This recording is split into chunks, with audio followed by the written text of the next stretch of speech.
Okay. Hey everybody, welcome on board. Today we're going to discuss everything Apple. There are a lot of Apple fanboys here. Kevin is one of them, definitely.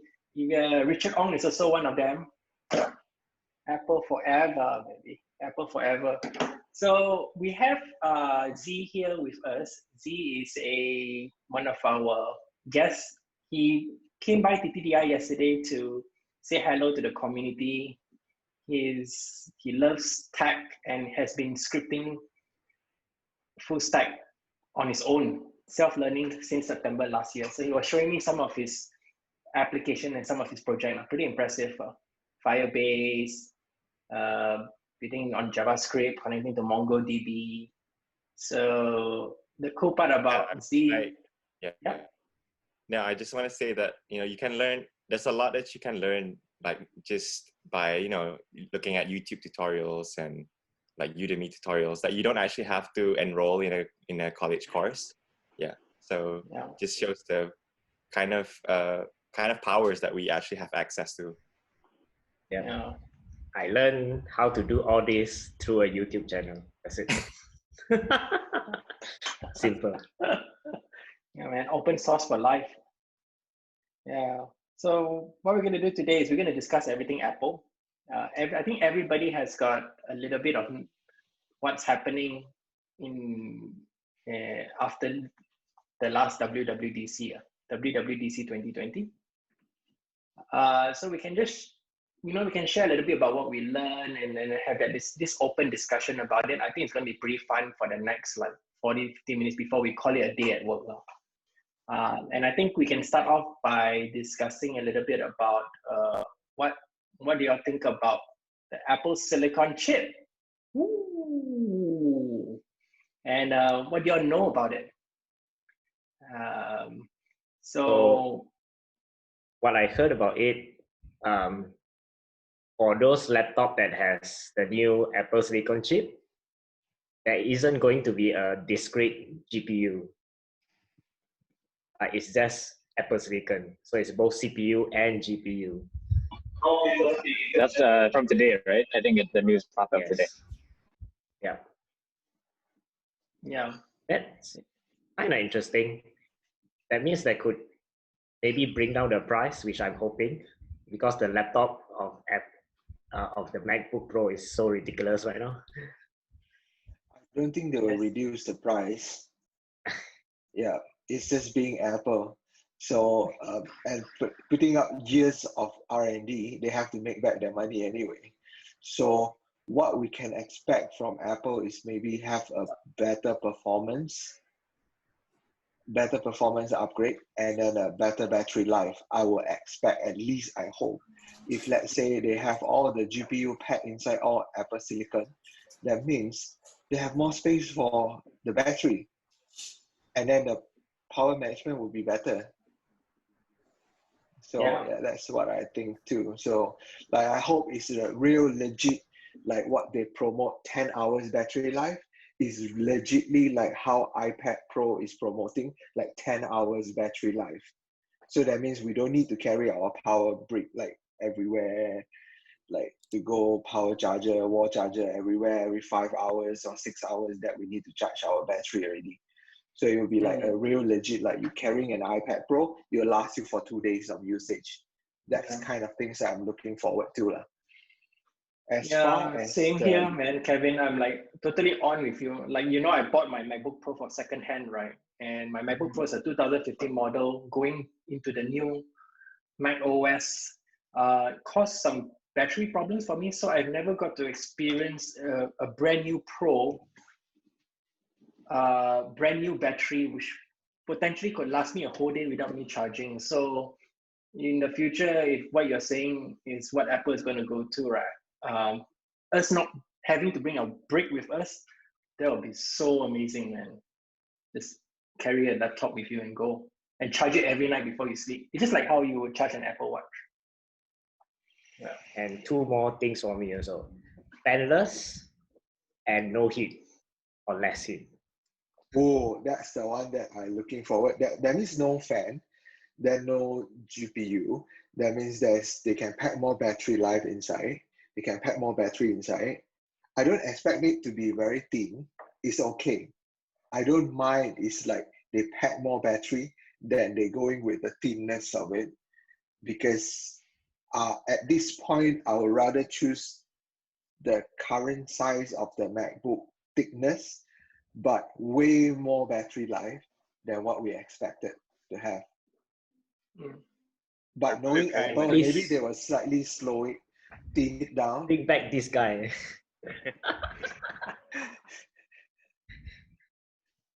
Kevin, do you think it's possible to no fan at all? Yes. They attempted before with the MacBook. They tried it before with the Intel mobile chip. No fan. The MacBook. Air. And it's always, is the 12-inch one, there's no fan one. But the thing is, the Intel processor cannot cope with the power hungry kind of OS. And it's always Steve Jobs' dream to have a fanless computer anyway. So yeah. They tried multiple times with G3 Cube without fan. And then they try with the MacBook 12-inch without a fan.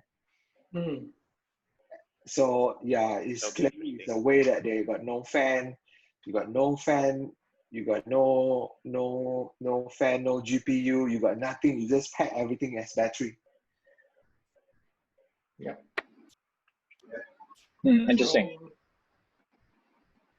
yeah, what I learned about the Apple Silicon, because there was a video actually in the Apple developer app, and I kind of found it in one of the sessions, I think day 2 or day 3 sessions, and they were talking about how they engineered the Apple Silicon chip. It's pretty interesting. It was very technical, and yeah, like what Aaron said, they combined the GPU together with the CPU, right, into one chip called the Apple Silicon chip, together with its respective memory slots. So they actually have their own independent memory sitting within the same chip. And because they are all sitting in the same chip, right, they're all very close, very tightly integrated together. And that's how the speed happens. Data is transferred among these two parts very, very fast. And one thing that caught my eye was they were explaining the real advantage over Intel. So what's the advantage, right? So Apple actually pride themselves saying that they managed to take the leap away from Intel, because with Intel's current chip today, right, they have multi-core processors. And if let's say you're doing a heavy workload on your laptop, right, it requires all these cores to be working for that, to process all this data, right? All of the cores will be running at the same speed. That means it's load balanced across the cores. But Apple didn't see that way with their hardware, right? They actually monitor what apps are running at any time. So if you're, let's say, if you're running Final Cut Pro, right, they will allocate a lot of the processing power maybe to the GPU, or they will allocate a lot of the processing power to maybe 4 of the 8 cores. And 4 of those 8 cores will be bumping up like mad. And the rest of the apps that are not really utilizing a lot of processing power will go to the other cores. So it's not load balancing, it's almost like independently managing all of these cores based on what, and every single app is requesting for. So that's one key factor I thought was pretty interesting. And it's still how they manage the chip. I think you're talking about the ARM versus x86 architecture. Yeah, it's a very interesting topic in itself. But generally, what's funny is both have been around for a long time. But only these days, recently, ARM is making a comeback with computers.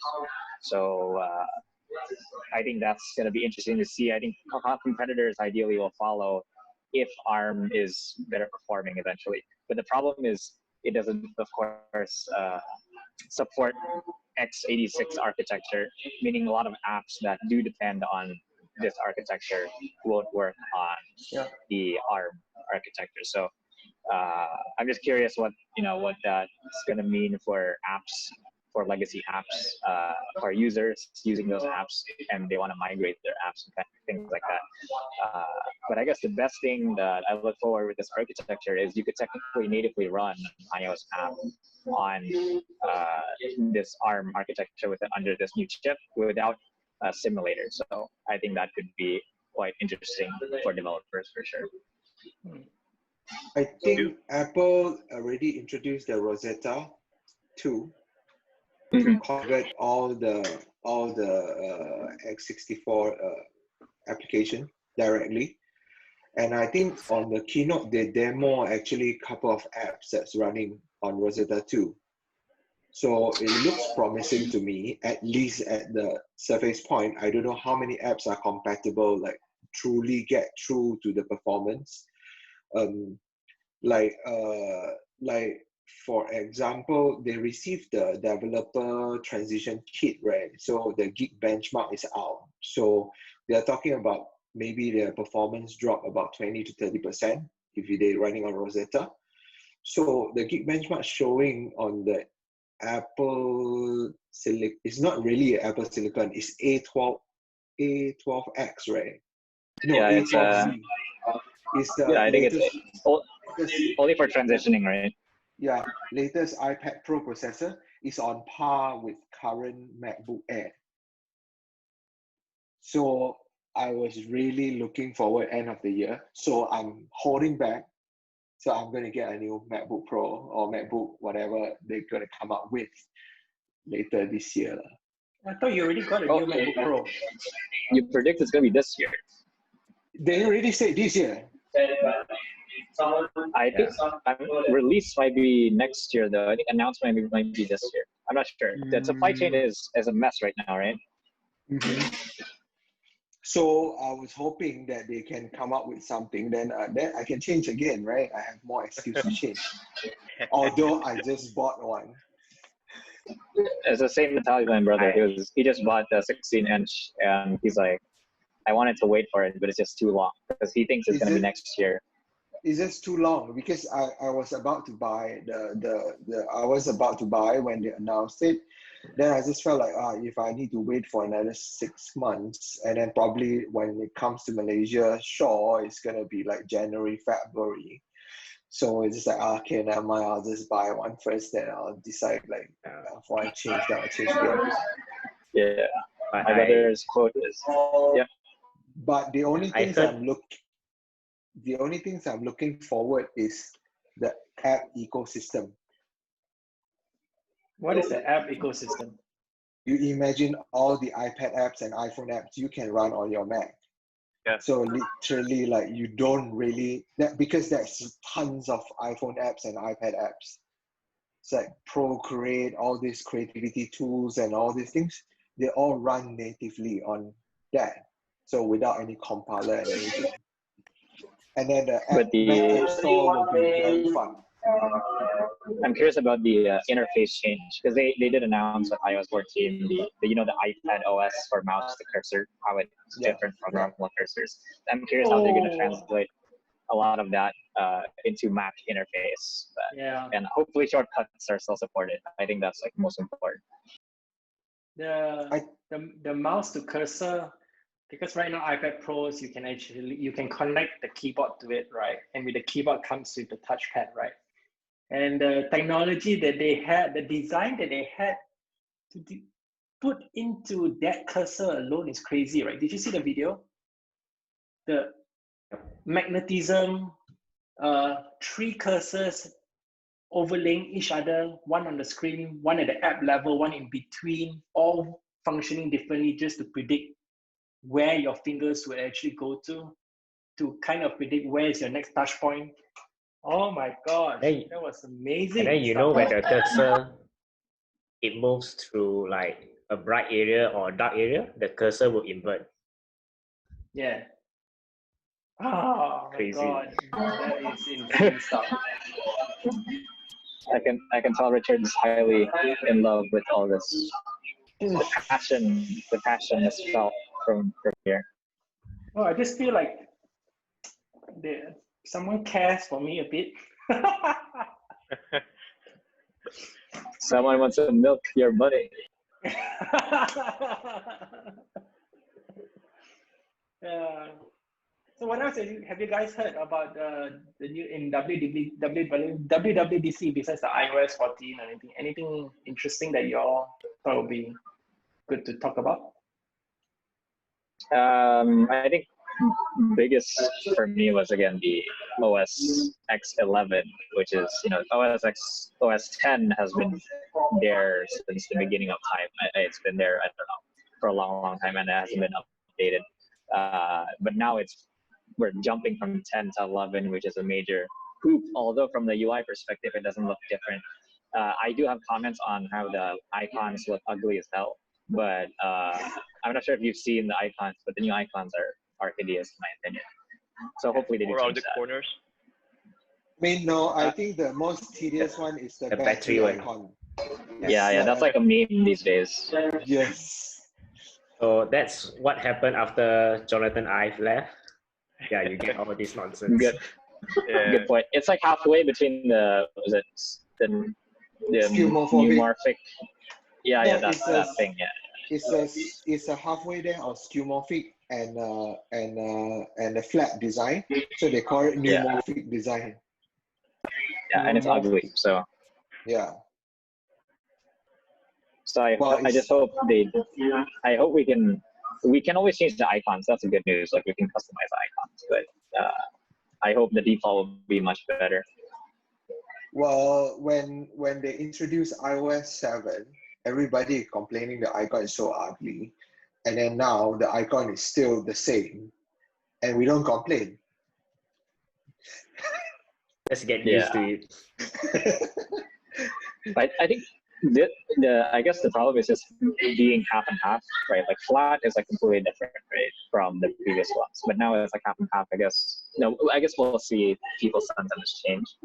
But other than that, I think the apps, the layout, I think they're trying to have that integration now with the iPad kind of iOS feel with sidebar and all that. Yeah. So they're slowly kind of integrating the experience. The notification bar, the control panel is all iOS design based. So it's just a matter of time before we merge, I guess, iOS with macOS, hopefully at some point. But they also rumor that they're going to put the entire Mac OS into an iOS. So you might be able to power a Mac OS when you have external screen. So maybe you'll run the full Mac OS when you're on docking mode. Yeah. So that's a very interesting thing that's going on. Like Samsung's been trying, Huawei's been trying. So let's see whether Apple will crack the code. Like you just need to carry one device, then you load it all. You know what I'm afraid of? Possible. Yeah. Because it's using the same chip already, right? Yeah. So, yeah. What I'm afraid of is one thing.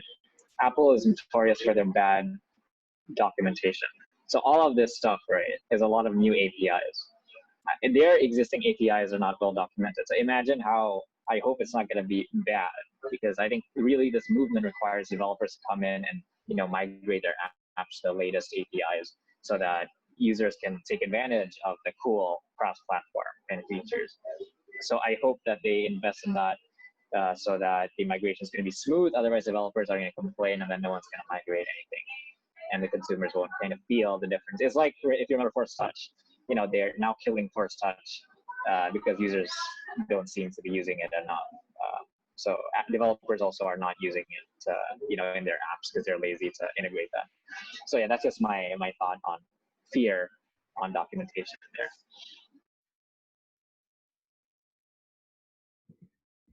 Yeah, I don't get it. Why people don't like to use Force Touch? Yeah. I like Force Touch actually. So I like Force Touch actually. It breaks my heart too when the iPhone 11 they decide to drop the Force Touch. I was like, oh man, that's my life. And the upcoming Apple Watches also will not have. Oh yeah, the new Apple Watch also is not going to have Force Touch. Why did they drop it anyway? I think it's too hard for user, for general, not power user. I suppose power users get their way around, and those people who follow the transitioning from a iPhone 6 to 6S, they know that it's a force touch exists. And then a 6 to 7, then you still have force touch all the way until like what, 10S? Yeah. There might be also engineering reasons, with they're moving into new display, right? I don't know what the new screen is called. There's so many these days, but I think that might be a challenge to integrate force sensitivity with that screen. Is that not OLED, but like some LED? There's so many LEDs these days. Yeah. I never used force touch, by the way. It came and gone for me. I think it has to be in a way that you are progressionally, like the people who use force touch a lot is like they're coming from 6S or 7, that period of time where Apple introduced the new interface that is the third dimensional touch, that you will try it out in a very long time, then you get used to it. But for those people like my mom, she don't even know that these things exist. Because this general public, you don't show it to them, they won't know.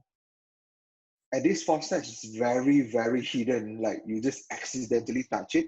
You don't know whether is this supposed to be like that, or you don't know should you put force on it. That's a lot of questions. So there's a bad UX in that house. Yeah, I do agree, because there's a certain level of force you have to put into it, and you're not sure at what point are you triggering at which force is it. Yeah, they got two levels of force. The haptic feedback. It's pretty good. It's pretty intuitive when you use it. Eventually, you know exactly how much force you need to exert. But it's just some apps don't support it, and so users don't know what to expect. Right? There's no onboarding kind of thing. So. But now that I use it, I really miss it. If I switch my iPad, I try to force touch something, but it just doesn't work. So So when is Big Sur? Yeah, go ahead. I guess when is it coming up? I think it's fall, right? September or October. I think Mac OS generally is fall on October. Yeah. Release? Yeah, October, November timeframe.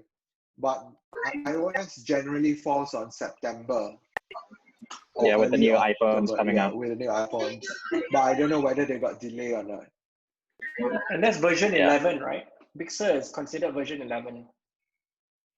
Yeah. There's no more 10, Adrian.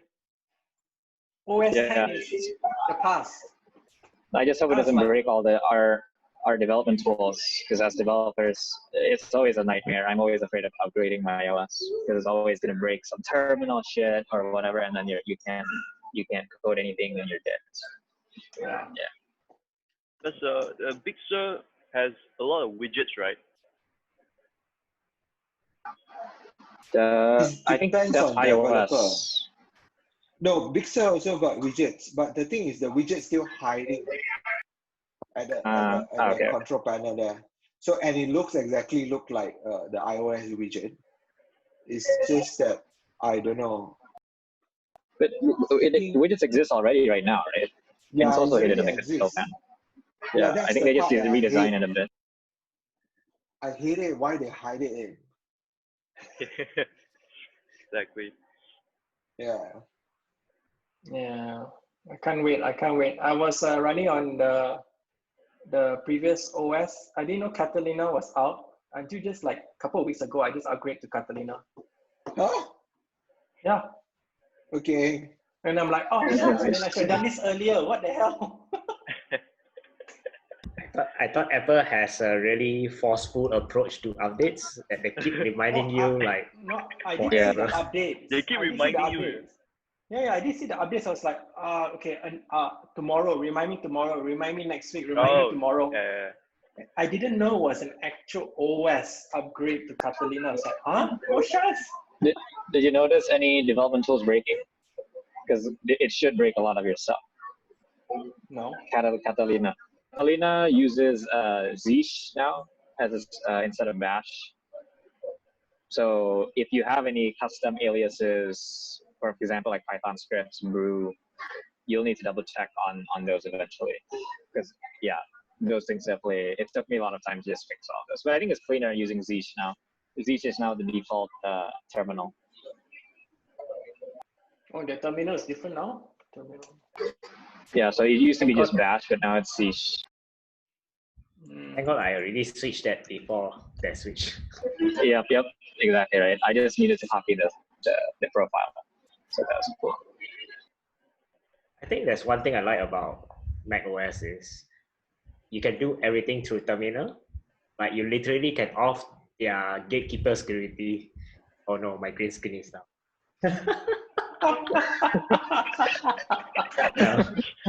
There goes the virtual.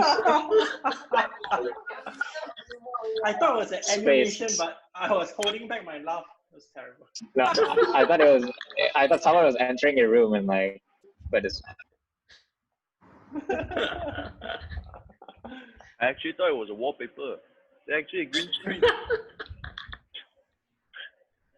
Yeah. So Aaron, you're saying you can do everything through the terminal. Yeah, I agree. Like you can disable a lot of stuff, and sometimes you're having error at the OS level, GUI level, and I found a lot of like solutions by going to the terminal to disable this, disable that, and solve a couple of problems through that. It's pretty technical though, but you're going through the back doors. Yep. Yeah, of course it's Unix. Unix is a good boy. Yeah. So Z, you got anything you want to add on in terms of you are an Apple user? Z's I think MacBook Air is pretty old. What's that? Yeah, it's the 2015 model. There's a meeting going on right now. What meeting? Apple meeting. Interesting. I think the 2015. hi Richard. Hey. Hi Richard. Sorry I was late. May I know what was going on? No worries. We're just talking about Apple. Everything under the sun about Apple's announcement over the last WWDC. So we're now talking about the OS Big Sur, and we are asking Z as to anything that he learned recently over the WWDC. I ask about Siri because I heard there. I just wanted to ask like what you guys think about like Siri, and like you can ask like more like complex questions to Siri, I think, and also like now web pages, I think when you ask Siri a question, is like they did a revamp of the way the information is displayed. Really? Oh, you're talking about how Siri is still present at the bottom, and then the overlay UI that they introduced in iOS 14, I think. Yeah, the new iOS. Right? It doesn't take up the whole screen right now. It just this little icon at the bottom. Yeah, but what's funny is you still can't interact with the screen below it. So even though it looks translucent, you still can't tap what's below it, which is quite. If anyone watches MKBHD, he interviewed the product guy. What's his name again? The VP, Craig. Yeah. Craig. Yeah. So they were discussing how Marquez was like, giving feedback directly, like, hey, you should do this, you should do that. So I think it was pretty solid if you want to check the podcast. Yeah. There was a reason why it was done this way, right? Craig was actually explaining that he wanted the user to be focused on Siri and get out of Siri kind of thing. You don't want to be doing multitasking over it. Yes, no, it's more like, I think it's more like what do you call that? Like, he was answering to MKBHD is more like how do you expect user to respond? Should he like swipe up to dismiss the Siri or it still persists on screen? And then what kind of gestures that the user needs to be do to still continue? Because if let's say if now we're having an issue right now, like the iOS 13 right now that we are running, if you notice, while your notifications coming down and while you're swiping, your notification won't disappear. You need to especially manually go and for swipe out. Yeah. especially for iPad, right? Because he's a power user of the 11-inch iPad, so he Yeah. was saying for iOS it makes sense, but for iPad you want multitasking. You don't want the whole Yeah. screen to be covered. So yeah, like you said, the gestures, what do users expect? So I think they're still working on that right now. Right, it's still beta. Yeah. So we'll see how it goes. So anyone want to try a beta, public beta? Did anyone on that public beta? Nah, maybe later. No, I'm not going to have a public beta on my phone, man. My God, something might happen. My life will end if my phone dies. I already do But that this if I is have the like spare device. This is the most stable iOS release ever. I thought I think they learned a lot Android from all the thing users' was- complaints. Yeah. Like my friend was using the public beta, using the first beta actually. There's no crash at all, except for Pokemon cannot open. It's not the GM, right? It's not the GM version yet. Yeah, it's not a GM, so yeah, so you're gonna Okay. wait. I think But it's only probably beta I'll- 2 right now, right? Yeah, probably I'll try on my iPad Pro, instead of on my phone. Has anyone made any suggestions, comments about the Apple Silicon? Yeah, we were discussing earlier on about the Apple Silicon. That future is pretty bright, man, for Apple. So now Yeah. iPhone might be your next MacBook. I would think iPhone so. might work as like a Hmm? MacBook. Yeah, because they say that they're working on some kind of prototype where your iPhone can be plugged into any monitor to become like a computer, like the DeX on the Android, the Samsung. So they're working on some models, trying to come up with a prototype where you use your iPhone like a MacBook, where you can just plug in your phone into any monitor and it will just act like a Mac. So anybody has any suggestions about that? Any feedback about that? I think one I suggestion. hope it's more. Yeah, no, go on. Yeah, sorry. I think first is they have to throw away the Lightning, replace that with USB-C on the iPhone. No way they're gonna do that, man. You slowly wait. No, but performance-wise, Lightning doesn't make sense for this, right? Like iPad Pro uses USB-C, so I can't imagine a performant Lightning cable. It's just not as comparable. Still using USB 2. That would be great. They got too much accessories market that Dongle. they can broke. Yeah, I think it stops because users have to buy the new ones. Yeah. It's like last time they're transitioning from 30-pin connector to Lightning. So it's like everyone is screaming. Yeah. It's like, oh my God, all my speaker dock. I need to change. Yeah. But I think it's coming. I think that they're testing it out for the iPad right now. Yeah. And I think I hope iPhone 12 will be USB-C, but Slowly wait lah, Aaron. Slowly wait lah. Slowly wait lah. Okay, Victor, to your answer, my take is it will never happen. Never happened.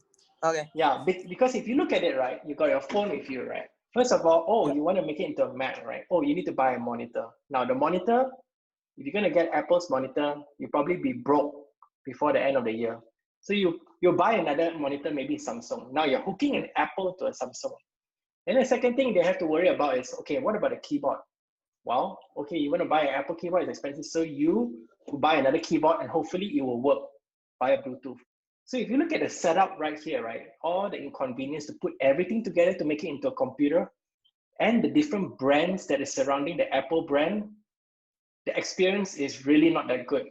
And knowing Apple, right, they probably want to protect their ecosystem pretty well. They don't want like a phone in between all these other brands, let alone a lightning cable change to a USB-C and everything. It's just too much hassle. So I think they'll still separate everything together. separate all of these products as its own experiences. And they wouldn't do a Samsung thing, like Samsung put everything together, just wrap it all up and then throw it into the market and see whether it sticks or not. I think Apple will be very, very careful. So I don't think it will happen in anytime soon. My thought Anybody is here? maybe Anybody here is going to get the latest the Apple Silicon the development kit? Anybody here? it Kevin, costs Malaysia not quite a allowed. amount of money. Malaysia not allowed to apply, and it's Okay. $1,500 US, and it's you Uh-huh. need to return back to the Apple after you're done. So you're Nobody It's here is beautiful. getting it. It's I mean- $1,500 US to loan a development kit. yeah. I think it's useful if you have an app on the App Store and you need to transition, right? But for us, we're like, I don't think any of us are Mac OS developers, so it's Okay. yeah. Okay. It will be pretty. It'll be pretty awesome to know like somebody here who has access to that, and then that'll be awesome. Because I know Victor. Yeah, go ahead. I'm kind of curious about like how do you develop for the Mac Silicon? That's what I was kind of curious about. That we have to wait and I think see. they did mention that their Xcode will automatically convert your code base Yeah. compatible. So I know it's the easier for iPad. developers. I know the iPad and the iPhone apps can now run on the Apple Silicon. But then what if the other way around, like Apple Silicon to iPhone and iPad?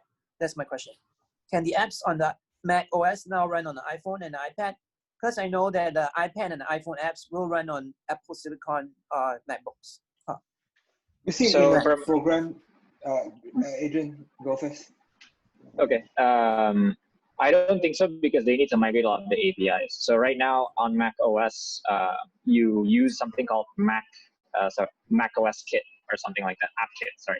App Kit and iOS uses UI Kit, and those are not interchangeable. So basically, you need to transition. You need to remake it into an iOS app first before you can launch it on iOS. That's what I think. Okay. But I will see a progression like at a business standpoint, if let's say every Mac is transitioning to Mac's Apple Silicon, then why would I need to invest so much to creating if it's just a small application, it's not like heavy tasker application like let's say Twitter, it's fine.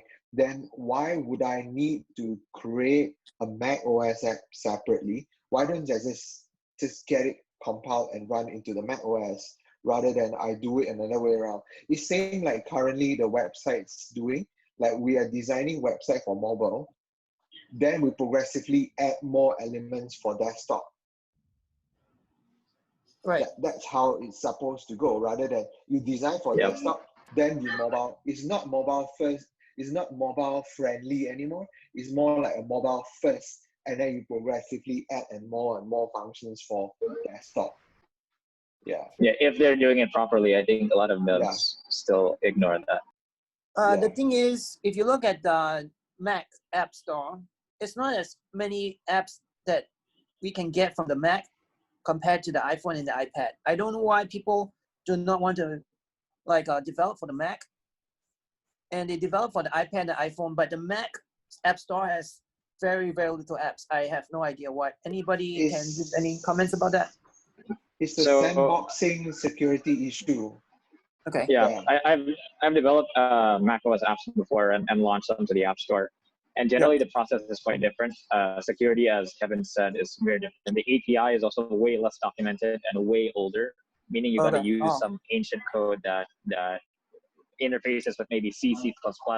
iOS has none of that, right? Like, because when you talk about OS X or now upcoming OS, there's a lot of system level kind of programming that you have to consider, and security. So yeah, I think that's basically why it's hard. Also, the pricing is very different. So generally OS X apps are more expensive, so less users buy them. That's basic. It's more of market dynamics, but that's something interesting also to consider. Right. But you also have to consider that a lot of apps are not on the App Store, but you can download it straight from the internet.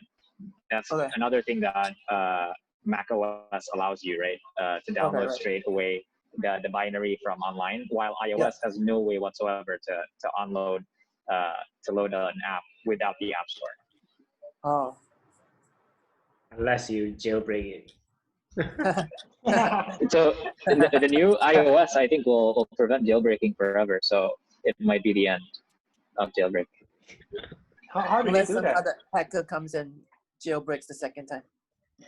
Like a second What? generation of jailbreaking. Yeah, so right now the drama is I think they're changing the kernel.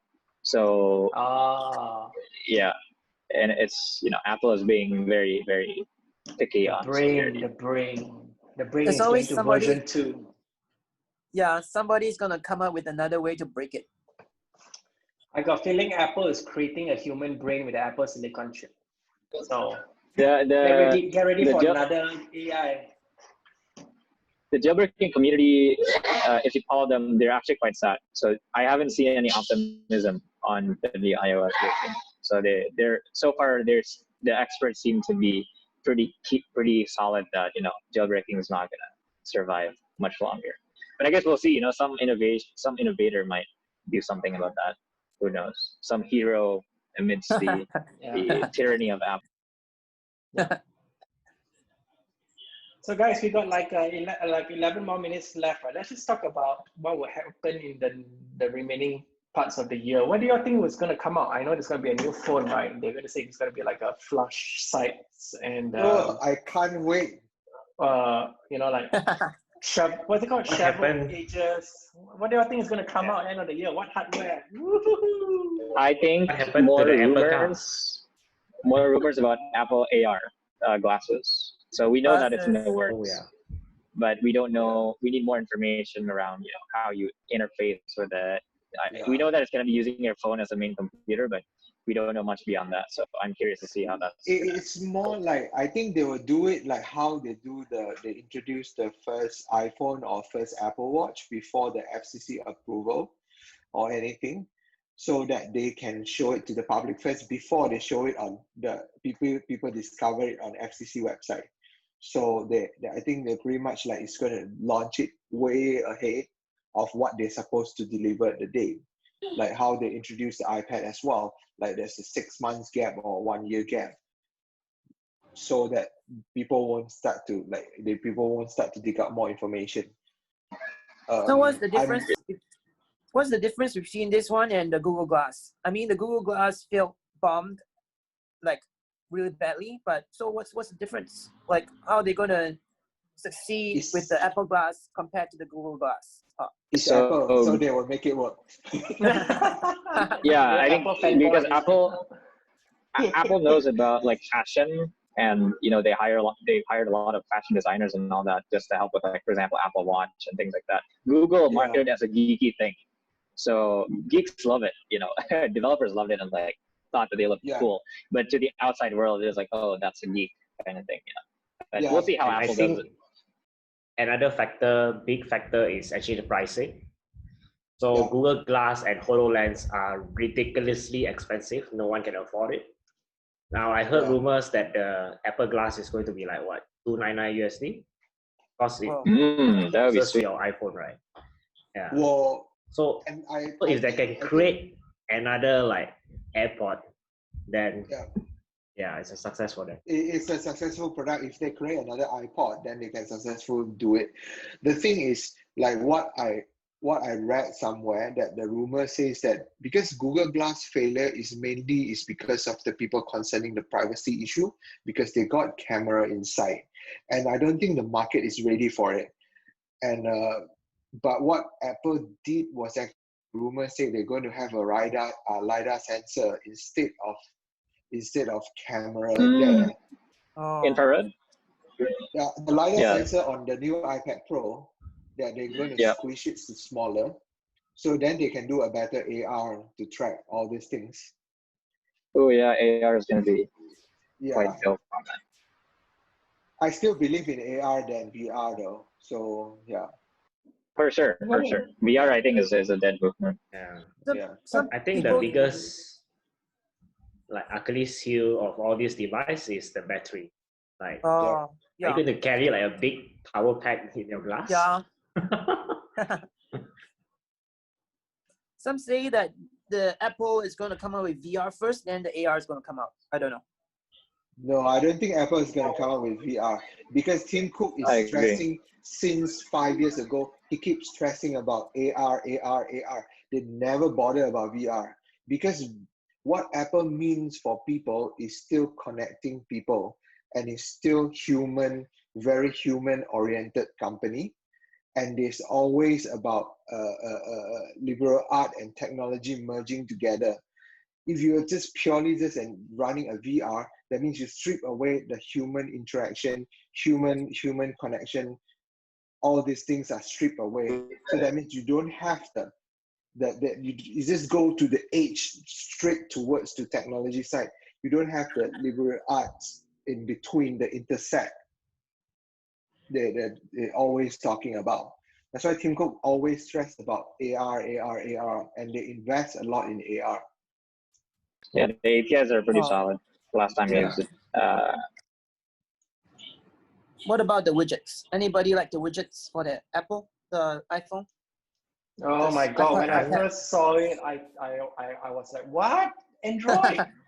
Oh my God. But Just don't talk to Android users about it. But if you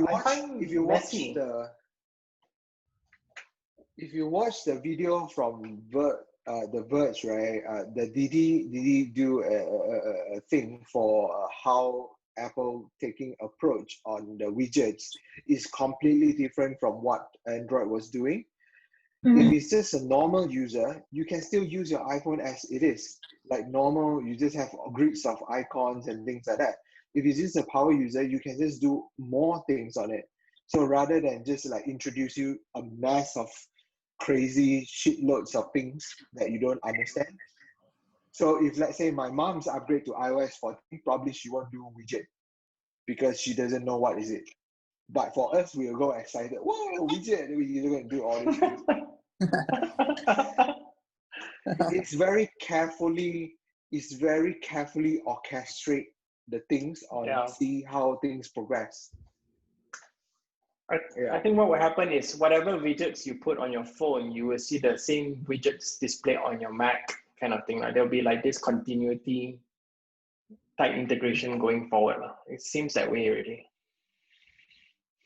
I see there's two camps about this one. Yeah. Like one would like the Apple simplicity. It's like all icons, nothing else. Yeah, and it just works. And then another camp, you have people that like really like all this Android complexity. I actually personally like the app drawer because I don't like swipe to click my app. I actually like swipe down and then search for my app right now. Yeah, it's faster for me that way. Yeah. Anybody excited about the sleep feature on the Apple Watch? No. Because I don't think so. Because if it's meant to be worn, right? I think it's not really possible because at night I charge my Apple Watch. I don't sleep with it. But the thing is, Apple Watch is too heavy and then it's not comfortable if you want to sleep on it for so long. Like I would rather to have a separate sleep tracking device. And it has more accurate. And from what I understand from the iOS 14, the Apple Watch sleep tracking, it doesn't really track like deep sleep, light sleep, all these things. They just track if you are moving or you're not moving. I use an app called Sleep Tracker. I think that's like more than enough. They use a microphone. Oh, really? Sleep cycle. Yeah, they do track deep sleep. They track all that. They record your snores. It's quite funny. Kevin, should I still think about buying an Apple Watch or forget about it? Yes, you should. See, wow, so nice. Because I'm wearing a G-Shock right now, I don't know whether Apple Watch is going to be too much for me. What is G-Shock? What do you mean, what's G-Shock? It's like the classic watch any techie would wear, man. Yeah. To be honest, I can live without Apple Watch. Not Kevin's generation, G-Shock. No, I'm just being I do sarcastic. have my Apple Watch, and so far I only use it for notification and time. But I find it Apple Watch is useful during MCO when I go grocery shopping because I have my shopping list to do, and then I'm wearing mask, so it's very hard. Tedious for me. Where do you shop? Jaya or Village? Or Ben's? No, somewhere near my house, Red Things. Okay. So if you have Bytes, which is for Village and for Ben's, you can use Apple Watch to show the barcode, and they will scan from your watch. So I thought that's pretty cool. That's you don't need to open your phone or anything. No, but I think you can. What I mean was like I have a shopping list on my phone every time that I go shopping. So I'll have a check. I need to buy chicken, I need to buy this, buy that. But the thing is, we're wearing the mask all the time. And then you just, every time you just need to take out your phone, and then it's like I suddenly miss Touch ID. And then the Apple Watch comes in really handy when I just need to check on the checklist on my shopping list. So it's very useful. Other than that, I rarely use. I think one thing I really want Apple to bring into Malaysia is Apple Pay. Yes, That please. will make Yes, Apple please. Watch really useful. Yeah, man, that's why Singapore, we are wearing Apple Watch. Singapore, they're wearing it because of Apple Pay.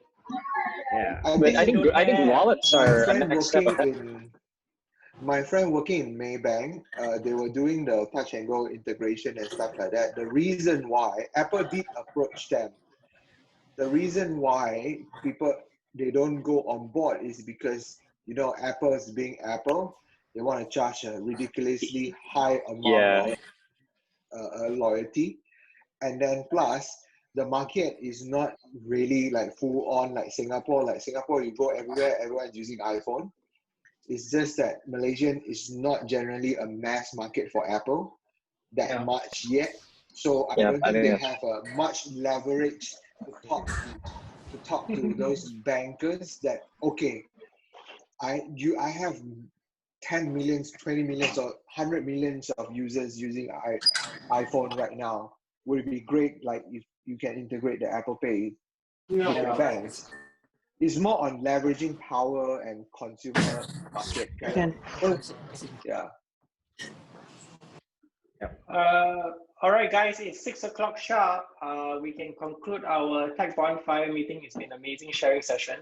Y'all can still go on and discuss. I'm just going to end the recording now and exit myself because I need to catch a ride.